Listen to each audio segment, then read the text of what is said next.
Пусовалов Анатолий из города Тарас. Приехал на тренировочный сбор по виду спорта водное поло.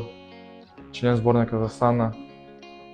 Приехали в город Астаны на подготовку к азиатским играм. Заселились в дворец спорта единоборств Жаксылык Учкемпирова. По сегодняшний день все отлично. Все номера чисто, все уютно. Трехразовое питание, все отлично, все нравится.